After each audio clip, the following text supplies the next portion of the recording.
just want to ask you a question straight up. 2020, this past season, so our 2019 to 2020 season, how many trail maintenance events were you able to attend this season? Go ahead on your phone and give me an answer. See what you have there. I'll put them up as soon as those answers start coming in. If you lost it, just replug it back in. It'll bring you there. All right. So this is going to put them in rating to see where you are based on who's gone where. So it's going to change continually as more and more people put their answers in.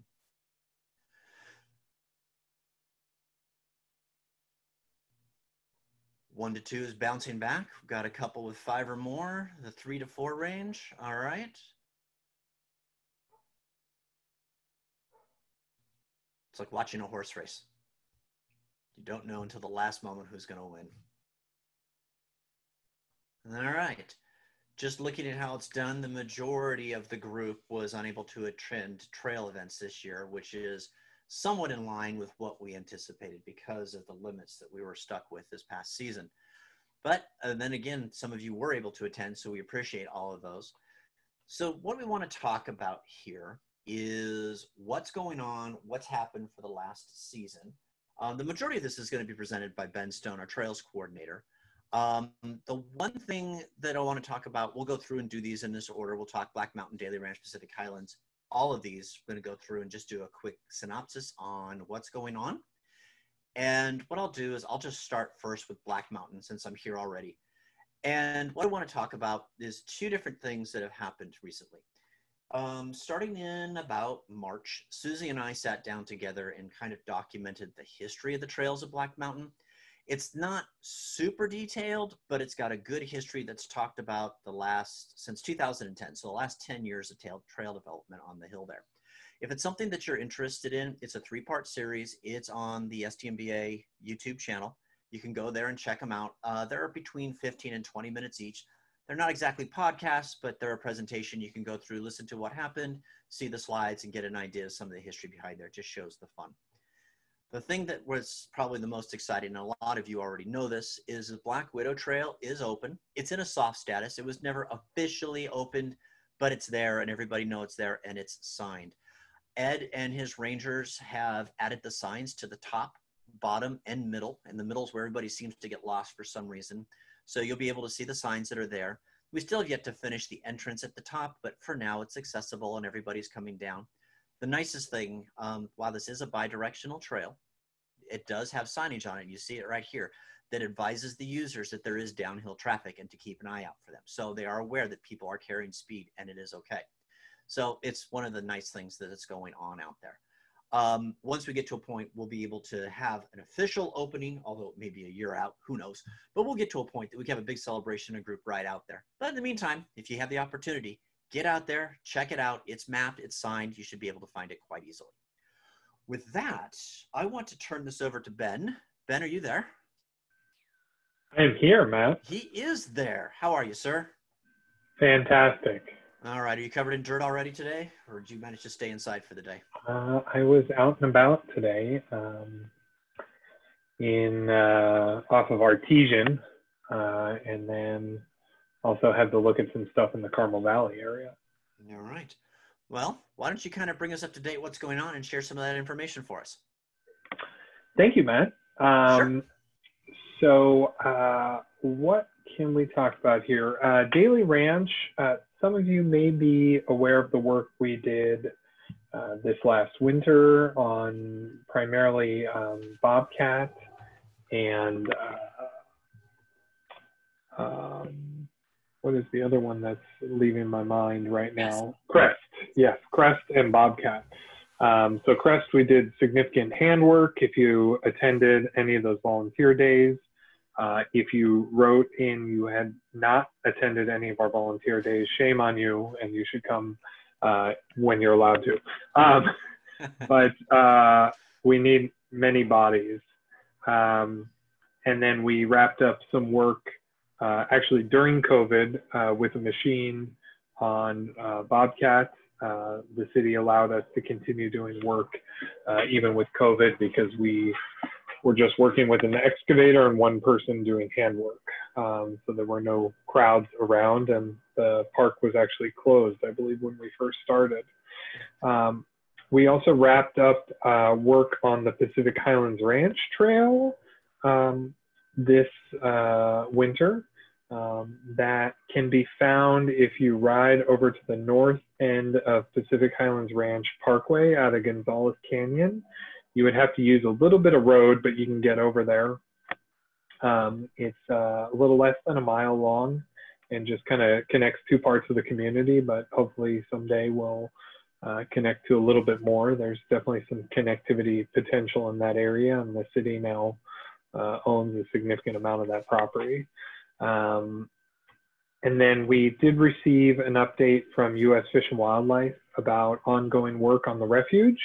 Unfortunately, their directive right now is something along the lines of, unless it is critical to the biological integrity of the refuge, they are not allowed to leave their homes for anything.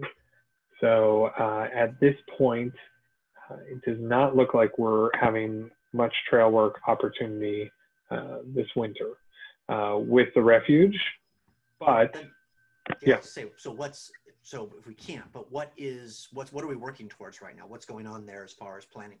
Well, if we can get if things improve and they get some new directives, we would continue some of the work on Mother Miguel, which has been ongoing work, and we're pushing for some trail work on some of the other trails in the area that are part of the ongoing reroute and overall trails plan conversation.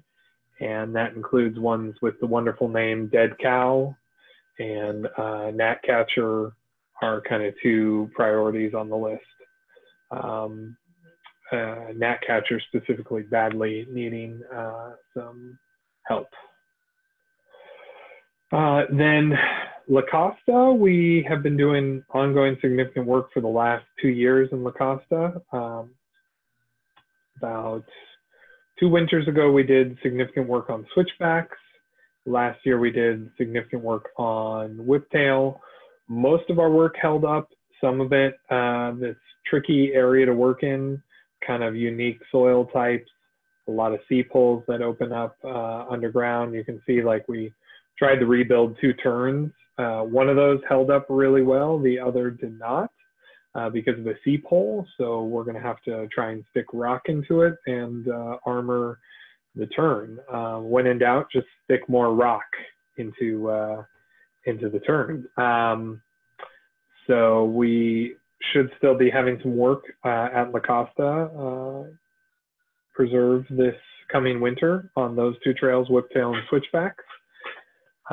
Sycamore Canyon, we will probably have a little bit of trail work planned, continued at Martha's this winter. If you've attended any of those work days, we've been doing incredible amounts of rock work over the last couple years here on Martha's primarily, and the county gave me an update that the final circulation of the trails plan will go out this winter before the end of this year. It was, of course, delayed because of COVID, like a lot of our trails plans, bike parks, any planning document, you should just assume it's been delayed because of COVID. And so, Ben, for everybody who's not completely familiar, remind them, how many miles is this plan adding as far as single track trail? You know, I don't know off the top of my head. If I had to guesstimate, you know, if you're familiar with the Calle de Rob area, which is a big part of the park that's not had public access officially, that's probably a good 4 or 5 miles of trail. There's a trail known as either airplane or rock and roll, some people call it. That's probably about another 1.5 miles. And then there's some significant reroutes and new connections. So all in all, maybe about 7 or 8 miles of trail that will be added. Some of it is existing ranch road, especially in the Calle de Rob area. But a lot of it's good stuff, like the middle ridge that's very unrideable at Sycamore Ranch the steep sort of ridge line you follow, the steep top parts of the ridge will be rerouted around the sides. So certain parts of the park will become just more reasonably accessible, where they used to be hellacious, 28% grades where they pour gravel all over it. So some definite fixes there. And Sycamore Canyon is in Poway. It's the county preserve that you connect from the Stowe Trail from Santee. And one of the really important trails is a connection under a wildlife corridor under Scripps Poway Parkway that can actually get you over to Poway, and will be a significant connection to all the other trails over there in the future. The Mount Laguna Trails Restoration Project is in the works. I have a map that will maybe be public in the next couple weeks. There's kind of been a lot of ongoing changes out there. It's a significant undertaking that is many years in the process, but we've kind of just left the left side of planning and we're on the right side of NEPA planner, if there's any people who are super interested in NEPA on this video. So it's basically the environmental study portion of the project. So we've started kicking that off, where the specialists are going to start doing more in-depth studies in the Mount Laguna area on the trail connections. And to just highlight some of the things that are part of that project, there's a couple small reroutes in the meadows, big connections from Lucky 5 over to Pioneer Mail, and then there's another connection from Pioneer Mail to Penny Pines that would cut out 2 significant sections of Sunrise Highway if you're doing the loop through Cuyamaca on like East Mesa Fire Road. And that will make that all a single trail loop. And actually, we just had some really positive meetings with state parks over at Anza-Borrego, who ironically own the land in between Mount Laguna and Cuyamaca. It's actually part of Anza-Borrego State Park. So we recently met with them to look at some of those, and their feedback was positive and they're supportive of the trail connection. And that's significant. There's, in that overall trails plan, there's probably about 10 miles of new trail, if not a little bit more actually. So if anyone's ridden the trail on Wooded Hill as well, people go up the interpretive trail often, and then ride down the other side, which takes you down to the Old County Road. That will be a new sort of mountain bike specific trail under this plan. So a lot of good things there. I am hopeful that we'll see some new potential trail. If I'm optimistic, best case scenario is by next winter, we could start construction. So winter of 2021. But there's a lot of complicating factors there as well, not only species, but tribal issues that could cause some delays on the project. And then Balboa Park plan, we have more trail work planned for this winter, which you can see from these pictures is just fantastic, fun, all good options kind of trail work. So we have a little bit more trail work planned there. And if you hadn't ridden Balboa Park but want to get out there and check out what's there, I'd recommend our liaison, Matt Judge, just added a ton of the trails that are out there.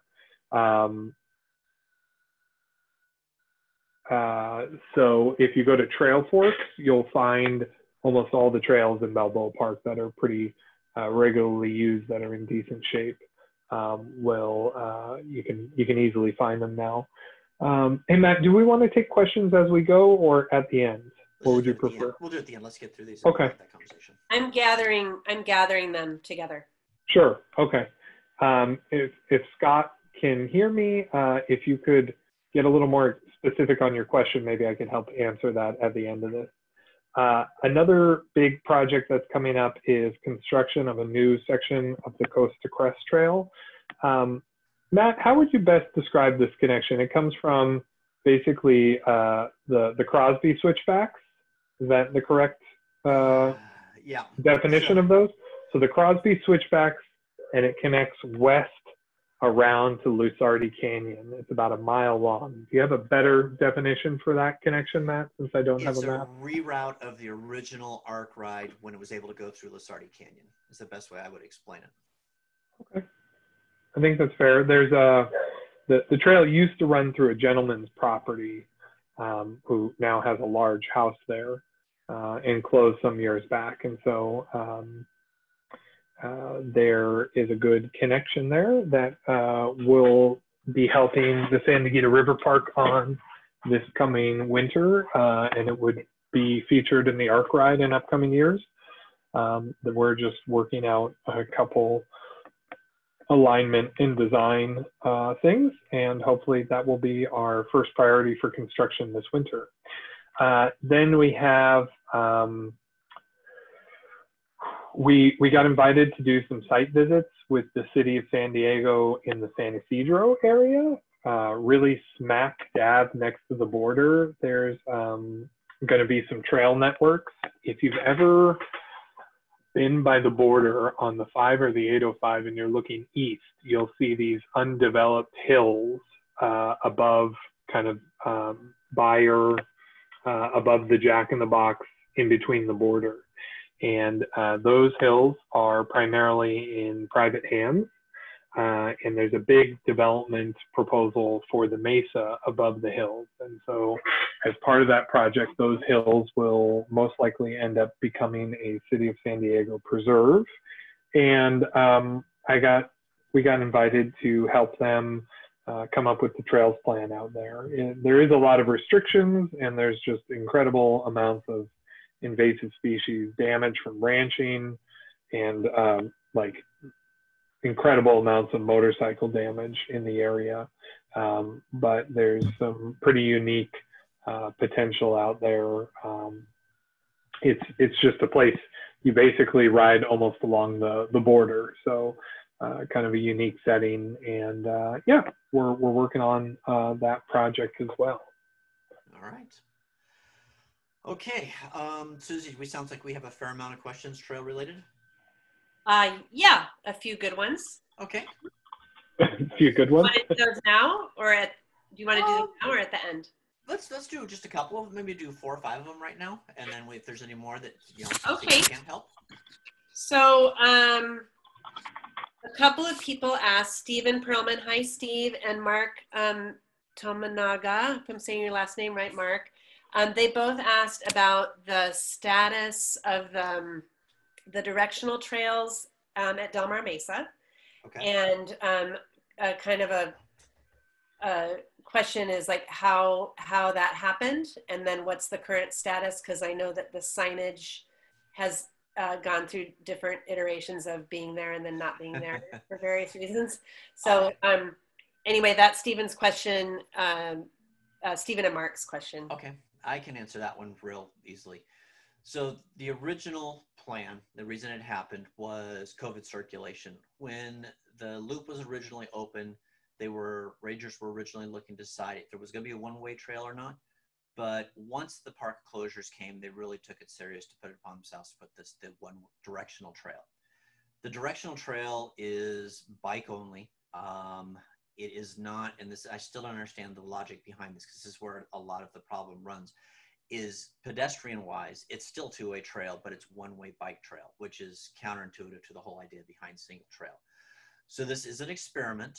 I would ask that you adhere to it for now. I would, if you do not care for it, be polite, but submit your concerns or reservations to Gina. She has her email. She's fully available, and they do read and check the emails because we have conversations a lot. Now, as far as acceptance, it's about 20-80, 80% accepted and 20% say they do not like it. So it's there. Is this going to change anytime soon? The answer is I couldn't tell you likewise or not. As far as the iteration of signs, unfortunately, the signs have never changed, but there have been a few entitled people who don't care for the signs, so they took them. And it does no good to do that. It's a silly expense that they have to incur, but it's going to happen because this is a city mandate and they were trying to figure out what best way to do this. Now, think of it as a grand experiment because that opportunity for other directional trail is out there in areas that would make more sense. We have a lot of trails that are steep, that are still bi-directional, that perhaps would be better suited as directional trails. And so that's part of what's going on there. So I'll leave it at that and basically say it's here, it is here, it's official, and it is done by the Rangers. Good. And then Steve had a follow-up, well, kind of a broader question about, is there any potential ever for any increased access to newer trails or adopting existing social trails at Penasquitos or Del Mar Mesa into the system? Okay. Del Mar Mesa and Penasquitos are two separate entities. Yeah. Del Mar Mesa, the answer at this time is no. It is a preserve and original access was none. Now, just because there was access, and this goes back to the whole thing of legal access and such, but let's just go with this. The original plan was to shut it down entirely, regardless of what trails were out there. And we were able to get additional access, and there was a lot of give to get some take. At this time, and in the foreseeable future, there would not be any changes. Tunnel 5 is gone. That goes through private property and a preserve. Somebody's in there cutting it out regularly. Tunnel 3 goes through the California Fish and Game. And at this time, there is zero access by bikes on California Fish Game unless there is specific written access from the state level. Tunnel 2, same problem. So those trails that are out there, the Mesa Top Loop that is on, there's the North Rim, I guess you would consider, or the West Rim, there's the East Rim. Those, again, are private property and preserve land that are not regulated by the city, so access can't happen. You got to remember that you've got a multitude of landowners, and there has to be an agreement between all of them. Otherwise, there's nothing, and that's part of the problem with Del Mar Mesa. The other trails in Penasquitos, you're still dealing with preserve. So I know there's social trails out there. We're aware of what they are, and we know they get right as heavily as any of the other trails. If they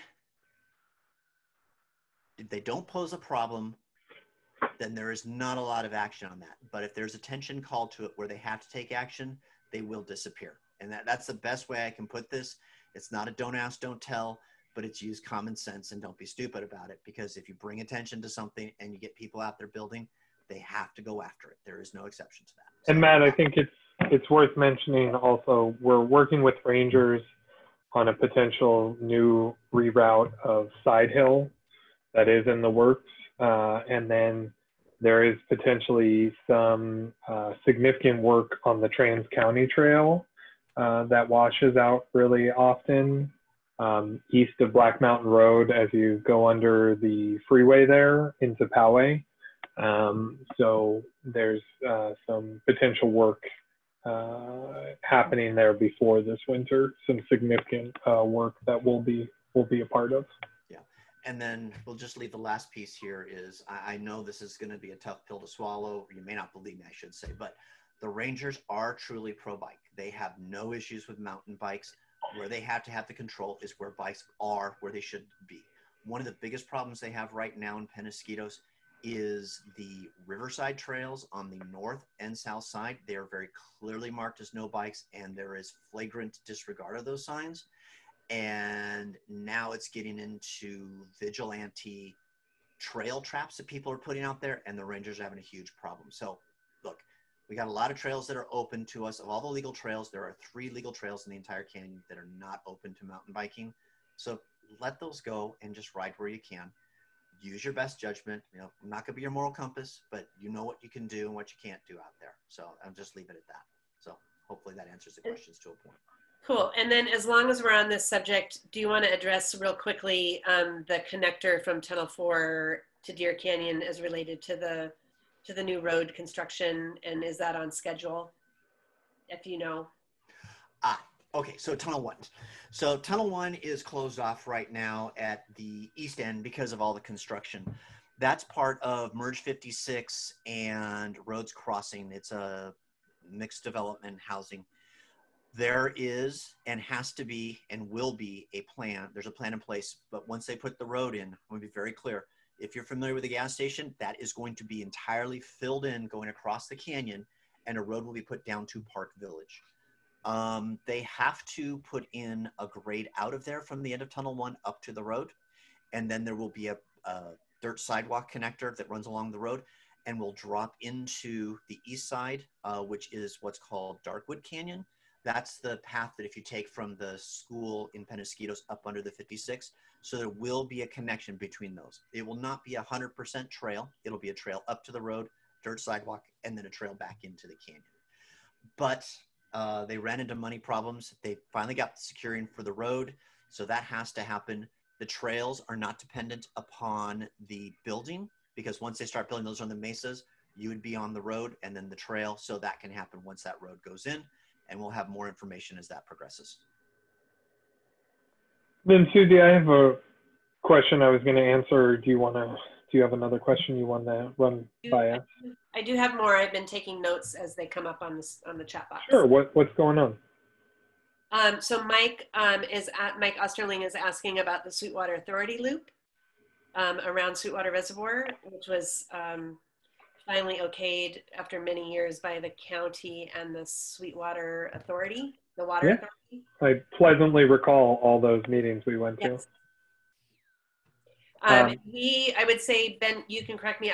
I don't think we've had an update. I would imagine that things have slowed down for apparent reasons, but I would imagine the city is trying to work out details of some kind of a work plan and whatever study they need to do with the Water Authority. The county is responsible for implementing that trails plan. I was told by the county that it would be a significant undertaking because Sweetwater Authority is so focused on not getting any sediment or runoff into the reservoir. And so, I would just expect that it's going to be a long project. And honestly, it's kind of a pathway at the end of the day. I don't really think I would describe it more as a pathway than a trail. Susie, would that assessment be correct? I mean, we haven't seen final plans, but I mean, it's definitely going to be, I think parts of it will be wider. There's a bridge that's going to be required. Right. Some engineering. Part of it, I mean, there's already an existing road over on that north side, which they'll probably adapt as part of this plan. So, I mean, it'll be a great loop connector to bring you over to the Sweetwater Dam side. But it's, yeah. So if you email me, if you're very interested, if you email me, ben.s@sdmba.com, I can actually connect you with who would be the best person to ask that question to in the county.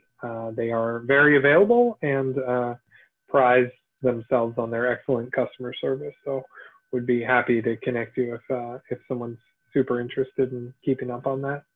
I do. So I've got a couple more. Sure. Brian Suzuki, Cianothus hacker extraordinaire, has a question about Los Gatos up in Mount Laguna. If there's any plans for work to take care of the braiding and the pretty severe ruts that are happening. Ben, do you want to talk about that? Yeah, I think there's, I at least mentally have plans to do work in Mount Laguna. I think it depends on COVID and how many people will have at trail work events. But there's a plan for at least a couple trail work events at Mount Laguna this season, independent of what Brian is managing. But the plan is more, now that we have kind of a tighter scope of work with the Forest Service on what's going to remain and what's going to leave the Trails project, specifically in Gatos. There are some reroutes of sections of Gatos that are severely eroded because they are kind of poorly planned and fall line. So some of those will be rerouted as part of the new Trails plan. So at least we have plans to do some work on some of the turns where we're getting people that are hiking, just a straight line instead of staying on the turns. So there is some planning there, but honestly, if it's on the list of decommissioned trails, we probably won't touch it. Especially like Chico, there's some really horrible erosion on Chico, and we have no plans to touch it. It will be addressed as part of the decommissioning process once the new trail is built. Cool. There's a couple more questions, but we can save them to the end, Matt, if you want to carry on with the agenda. Yeah, that's, I think, be a good idea. Don't want to take all the fun out of everybody's self. So that's the trail side. Let's talk closer to home, because that's all the way out in Mount Laguna. Let's talk about some of the going-ons around here.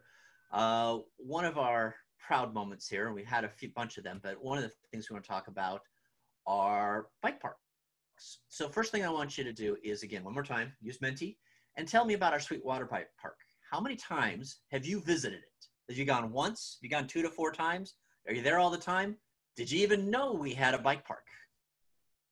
So go ahead and make an answer and put it up there for me, so we just kind of get a poll to see who's going. Someone did not know we had a bike park. Aha.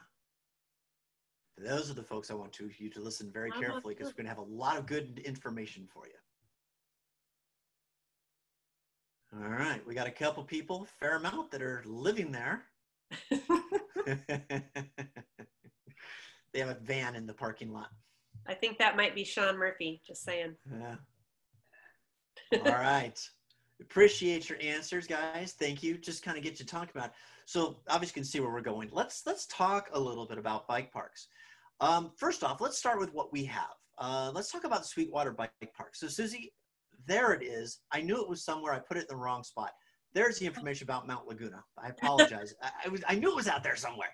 But yeah, that was a lot of the information that we had. We're talking about the things that were going on, the clearing and everything else. So my apologies.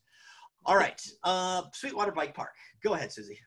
Yeah, so for those of you that have been around, Sweetwater Bike Park opened January 4th this year to much hoopla and 1,000 people at the event. It was amazing. And then it shut down in mid-March, and we were all really sad. It was super popular in the couple of months it was open. It was just getting rave reviews and articles and videos, and it was amazing. So anyway, it reopened again with some new restrictions on the 8th of June. We worked with the county on gathering some volunteers as ambassadors, which we sort of had before. But with the new restrictions, the county has a staff person there all the time. The park is free. It's open from 9:30 to 7 every day. And we have been trying to supply volunteers as ambassadors to the park as much as we can to support the staff people.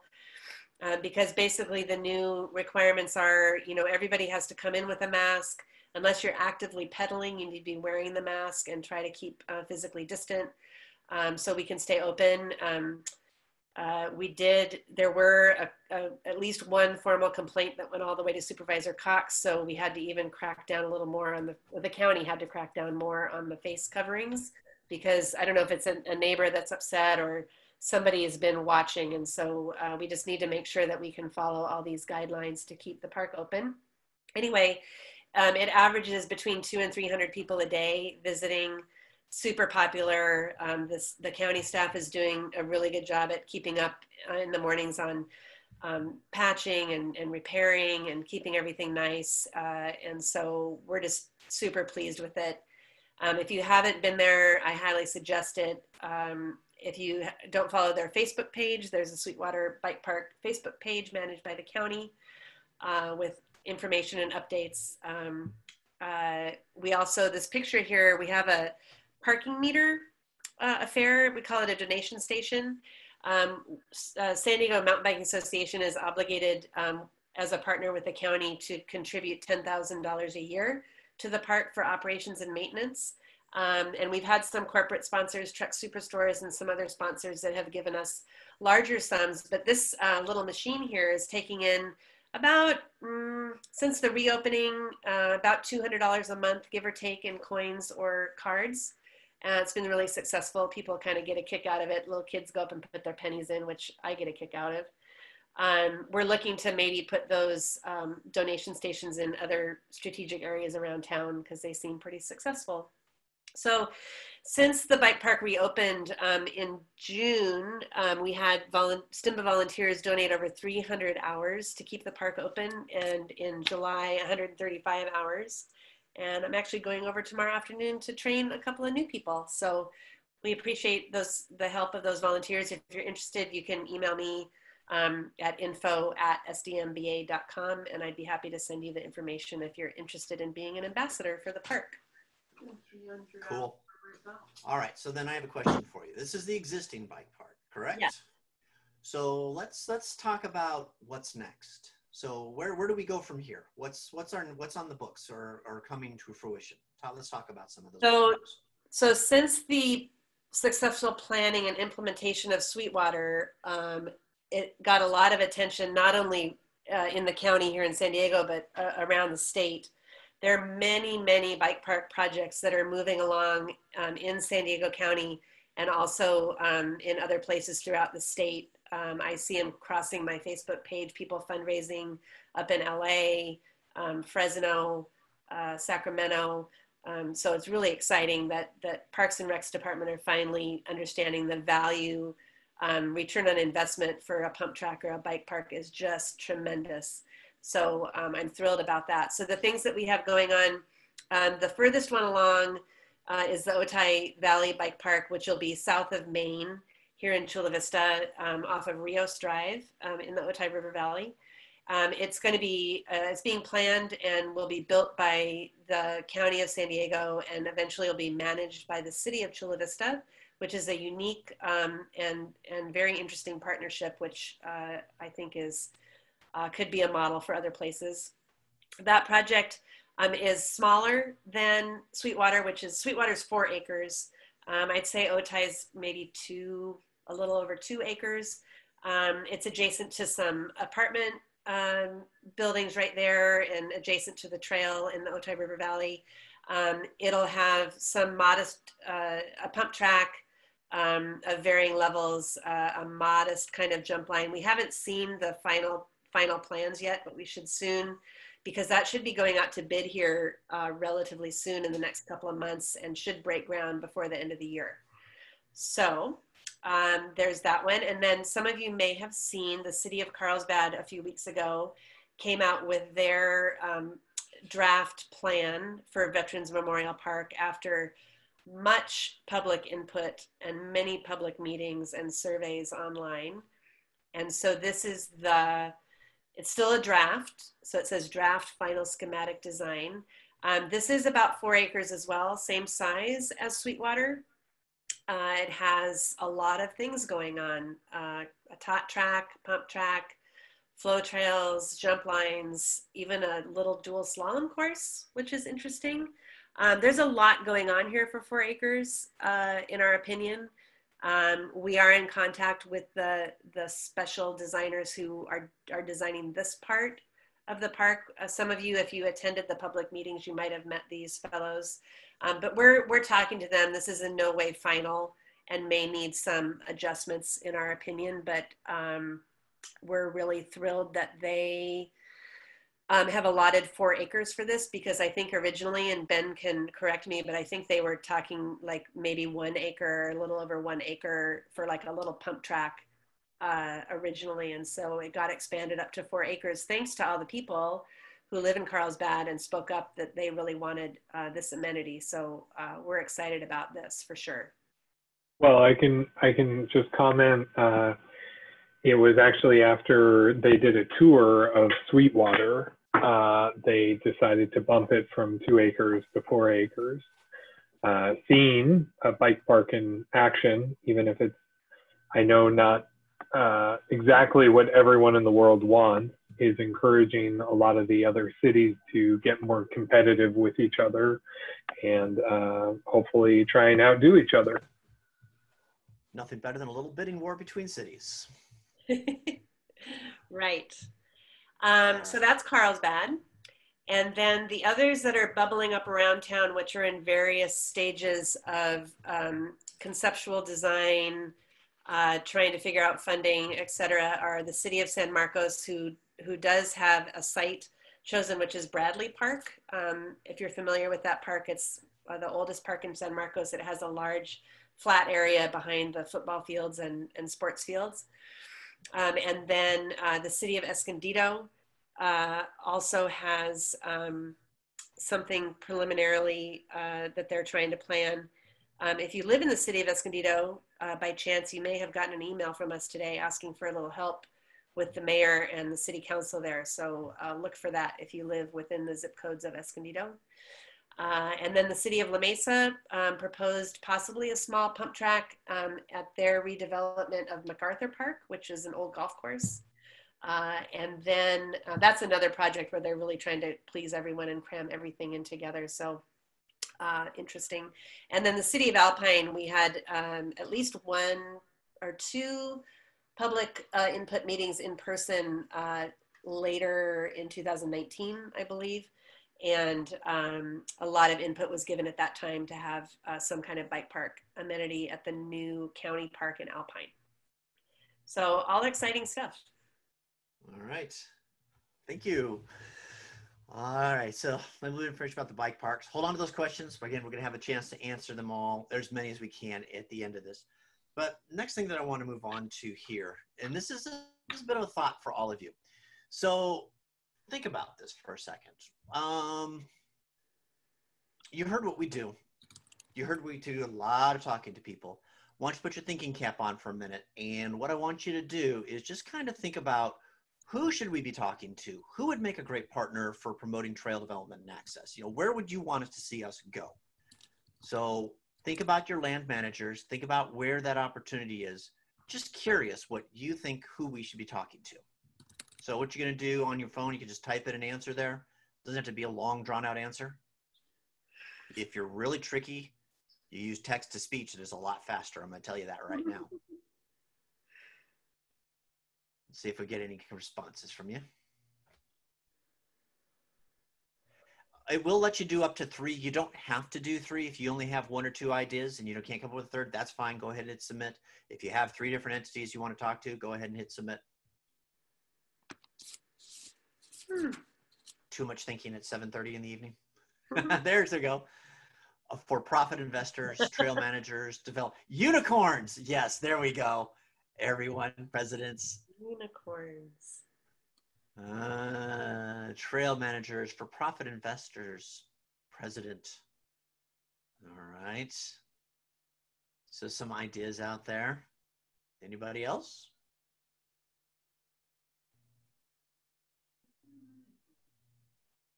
Give you just a minute here. There's a couple more coming in.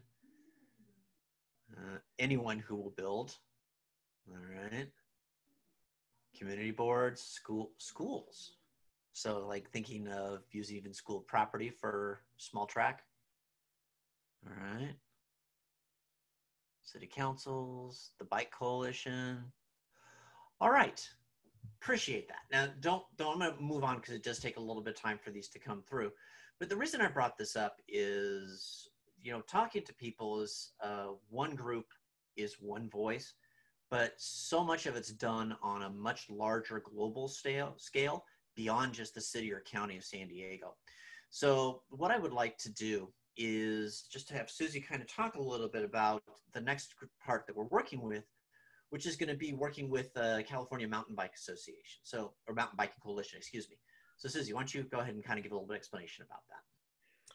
Yeah, so the California Mountain Biking Coalition was born after a few conversations where some of us from around the state, people from LA, people from the Bay Area, people from Sacramento, from Shasta, Tahoe, probably sat around one too many nights and had maybe a couple too many beers. And we thought, wouldn't it be awesome if California had its own statewide mountain biking advocacy voice, similar to what's going on in Washington State with Evergreen. If you've heard of them, they do amazing work. Also groups like up in British Columbia, they have a province-wide group, which of course, for those of you that have ridden up in BC, know they do amazing work as well. And then also in New England, there's NEMBA, which is the New England Mountain Bike Association, which is regional over multiple states. As we all know, California is, you know, a nation state unto itself. So we all figured that, you know, we deserve the representation in Sacramento. We deserve to have people. Sometimes we refer to it as the Mountain Bike Super PAC. And the reason that the coalition is different is because it, instead of being a 501c3 nonprofit like SDMBA and most trail associations are as a nonprofit, where we are not allowed as a 501c3 to lobby, to endorse candidates, to put forth legislation, to work in Sacramento to help amend legislation.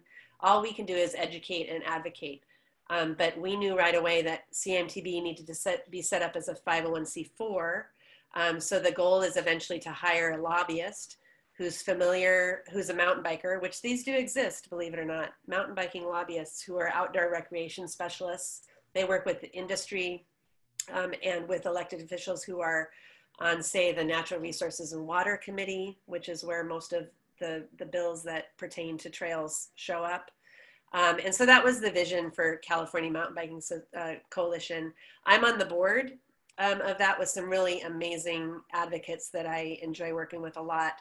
So if you haven't looked at the website for CAMTB, it's camtb.org. I suggest that you maybe look at that and learn a little bit about what we're doing and what we're trying to attempt. And also follow us on all the social media channels, the usual Facebook, Instagram, and Twitter, and see what we're up to. I think it's really important, especially for those of you that know the history of when SDMBA left as a chapter of IMBA, the International Mountain Bicycling Association.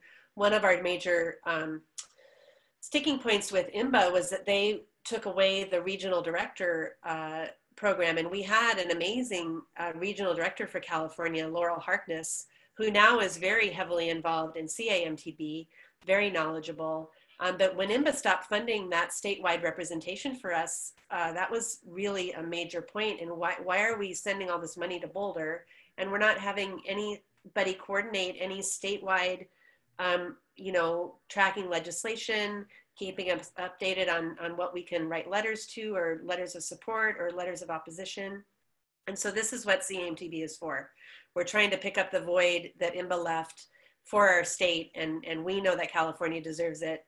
Those of you that travel around know we have amazing trails, you know, here in San Diego, but in Tahoe and Shasta and Santa Cruz, and, you know, name all the places we go, Big Bear, Mammoth, whatever. They all need a voice in Sacramento. So I'll get off my soapbox, but I encourage all of you, you know, if you're here, I know that you guys really care about mountain biking as a whole. And so I encourage you to check it out. And we did just start, Matt, if you can go back to the slide, we are part of this fundraiser that just started. You can win this really amazing bike. Yes, it is an e-mountain bike, but it's only one of 250 in the world. Throw $5 on it, maybe you'll win it from Specialized. Super cool. So you can find that on the CAMTB Facebook page if you go there. It's right on the cover. So anyway, that's my spiel about California. And the reason, you know, some of the work that California Mountain Bike Coalition is already doing is working with trying to really push hard on state parks through speaking with elected officials in trying to get state parks to understand the value of community partners, to work with volunteers, to understand that if they continue to work in a bubble and not work with their community partners, most of which the people that are going to do the work are mountain bikers. We know that around the state, they're going to continue to flounder and have too much deferred maintenance. So state parks is a big goal. State parks reform is a big goal of CAMTB, along with even talking to CDFW. And now, believe it or not, we have some issues, so many issues here with California Department of Fish and Wildlife, CDFW, here in San Diego. In other parts of the state, they kind of look at us like, what are you talking about? Like, they don't have the issues that we have in San Diego as much. There's a few places, but it's a very kind of a specific San Diego issue, but with me being on the board, CMTB is willing to do a little work with CDFW and see if we can make any inroads up at a much higher level in Sacramento on that. So anyway, that's it about that. But I appreciate you guys looking into it and appreciate your support for me doing that work. All right. Thank you, Susie. All right, ladies and gentlemen, the last question of the night is probably the hardest one. So think of this as your final exam. It's an essay question, and you can make the essay very short. But here's what I want to ask you. Okay? You saw a lot. You know that what we're doing. We talked about where to go. We talked about how COVID has changed everything. So let's talk about what you're doing and what can you do right now to really help your trail knowledge. We already said we can't get out there and do anything because of the restrictions. So what are some things that you could do during this time of social distancing that can really help further your trail development skills? So ask you to see if you can come up with an answer. And again, this can be just a written question. Like I said, if you use text to speak, you can put it in there. It just puts the answer up there. Again, there's not going to be any tied to anybody directly, so don't feel bad. There's no bad answers. I'll wait for a second here.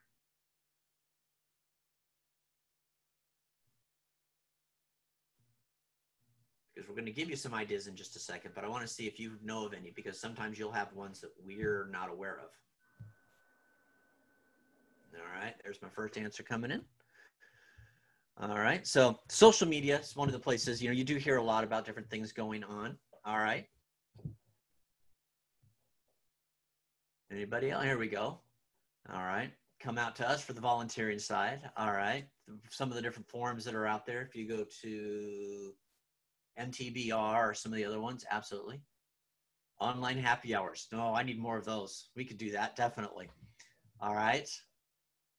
Take note of that one, guys. I think we should do what, weekly online happy hours? I vote yes. Okay, all right. We'll come up with those. Seminars, you know, we've seen some of those in the past. All right, I appreciate those answers. So great. So in the sake of time, there's one more. You just want to ride, bro. Thanks, Sean. All right, so let's move on here and let's talk about our last thing, because we have some opportunities here for you beyond some of these different things. So the online education, there we go. So somebody's asking, is there online education? Absolutely. Here, take a look and let's do this. We'll move on to the next one here. So Susie, I'll let you go ahead and kind of explain.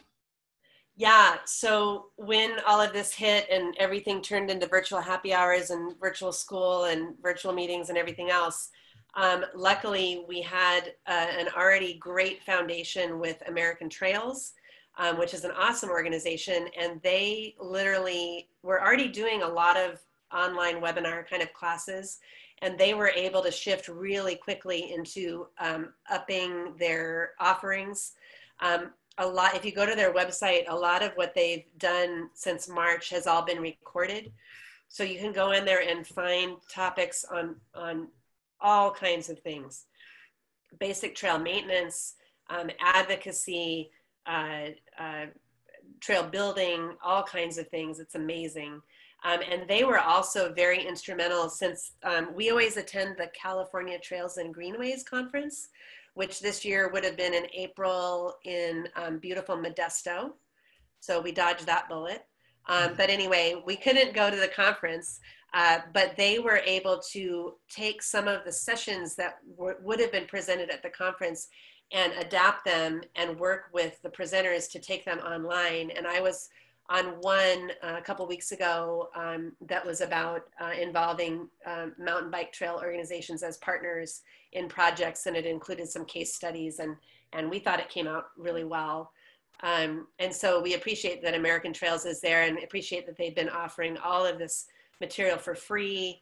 They're a nonprofit as well, a national nonprofit. And so I advise you, if you want to learn anything about being a trail builder or any of this work, this is a great place to start. And then the other place is Mountain Bikers of Santa Cruz. And we love them as one of our nonprofit partners. They do awesome work, and they, in the spring, well, between March and June, they took several of their trail crew leader training courses online. I listened to a couple of them and they were amazing. They don't have them up recorded on their site, but their site right now says that they're starting the online trail crew leader classes again in September. So I would keep an eye on their website, on their training page, and they were all free as well. I think they're being sponsored by REI for some of that online service. So I suggest those as well. All right. All right. Well, now that actually brings us just about to the end. A couple other things to go over here. We're going to open it up for questions. So get your questions ready. We're going to go through and read those. But while you're getting those questions formulated, go ahead. A couple things we just want to talk about. First off, this is the Sierra Nevada Brewing Photo Contest. Again, keeping those photos coming. If you've entered into this, you know, it goes through different things. You get the jersey, you get swag bags. There's all sorts of prizes available. But I mean, let's be honest. We love taking pictures. We all know what social media is. Take your best screen grabs, take them, and send them in. It might win you some great things. And two people from San Diego, one placed in we had the second place winner and the third place winner in the first round were from San Diego. So yay. Yay. All right. We've got lots of friends out there. Return the love. They have helped us through thick and thin. They have donated money, swag, bikes, time, people. You know, keep it local. Know your industry. Get out there and support them. Don't forget the beer. And drink. Yes, Sierra Nevada was a big sponsor this year. So you've got different groups. So the next advocacy meeting we're going to do on November 2nd, excuse me. So the night before election, come join us and we can talk about all the fun that is mountain biking. So with that, let's just take a moment and let's have a conversation, guys. What are some of the questions that we've got, Susie? I have a few more. Sure. So Eric Hollander, I hope you're still on, Eric, because I'm sure you're not the only person with this question. And Ben, this is going to be mostly you. He's asking, is the Orozco Ridge project really dead? Ben? What's a night without an Orozco Ridge question? Absolutely. It's a fair question. It's one of my favorite questions next to a Del Mar Mesa question.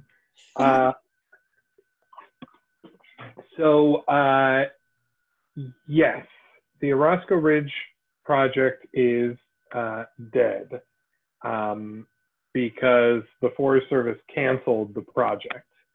Now, does that mean that we're not pursuing trails with the Palomar Ranger District? No. So we have continued conversations with the Palomar Ranger District and the new head of the forest, the head of the Cleveland National Forest, who is Scott Tannenberg. And I think there is definitely an interest in getting a new project together on the Palomar Ranger District. And we continue to work on that. We've identified some potential areas within the Palomar Ranger District, and we continue to work on a new MOU with the Cleveland National Forest. And so, yes, unfortunately, Orozco Ridge is dead, but no, we are not letting that slide. How should I phrase that, Pat? You know, I think the Forest Service really gypped us and made some huge mistakes, and I plan to continue to hold them accountable for the commitments they made, and whether that's trails specifically on Orozco Ridge or in the district, we are not giving up on that. So feel free to ask expanding questions on that, but you know, we are continuing to push for trails that are mountain bike specific on the Palomar Ranger District, and we do have some general agreement on that from the head of Cleveland National Forest. Yes, and I'd say since the cancellation of that project in August of 2019, I'd say that we, let's see, Scott, the new forest supervisor, came into his new job in October. And he is comes with a very amazing reputation for recreation and trail development in the places he's been previously. So he gets it. And he's a very nice person. He was actually at Mount Laguna Trail Fest last year on the Saturday with his kids, and they all had bikes and they rode their bikes on trails and talked to people. It was amazing. Like, so we're very encouraged by his leadership, and we, since that August, we've probably had at least a half a dozen calls with the Descanso, the Palomar, and the forest supervisor. So the communication is open for sure. Okay, so another question. Victor asked, and I'm gonna have to go back and get his exact wording. And Victor is our first time at an advocacy meeting. So Victor, we thank you. And he already is asking me, how can I volunteer? What do I need to do? So thank you, Victor, for that. We love to have new people. And as soon as we get back to normal, we want you out there with the shovel. But he asks, have there ever been any proposals in San Diego to open a downhill only park, such as the ones that feature a lift up the hill or several routes going downhill? Ben, would you like to take that one? Sure. This is a relatively common question. Has there been any effort?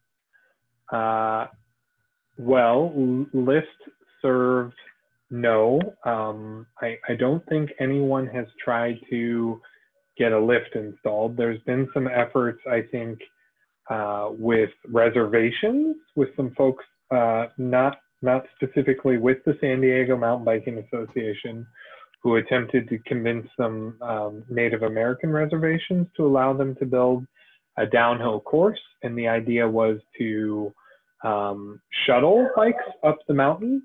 Obviously, since you haven't heard about the project, nothing ever came of it. And I've heard that one. I think 2 different people have tried that.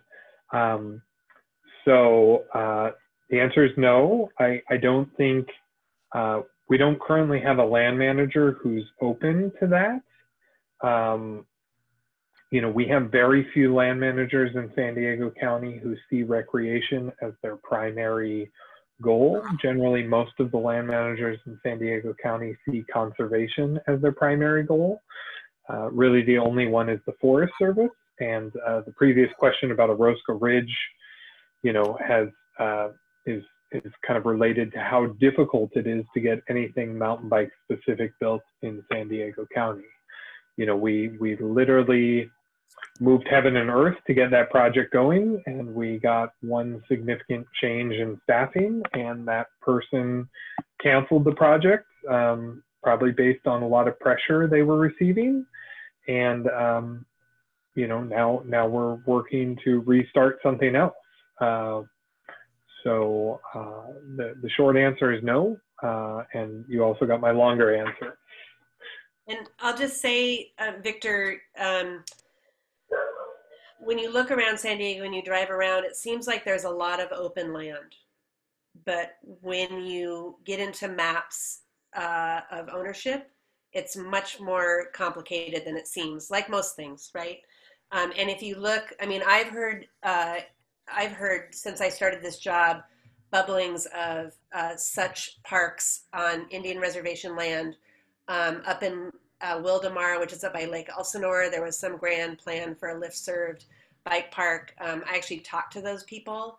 It's been at least 2 years since I talked to them, and they seem to have the funding and the planning and everything, and I haven't heard from them at all.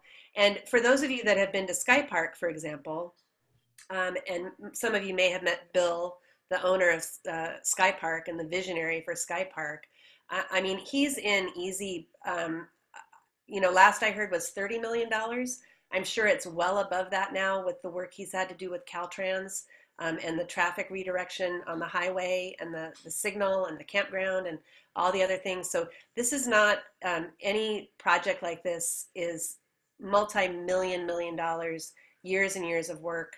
And it's, I wish it was easier. If it was easier, Stimba would have done it, you know, we'll ask Greg Lambert. Stimba would have done it in, you know, in 2000 if it was easy, and it's not. But Victor, we appreciate your enthusiasm, and we know that that question is on a lot of people's minds. Okay, next question.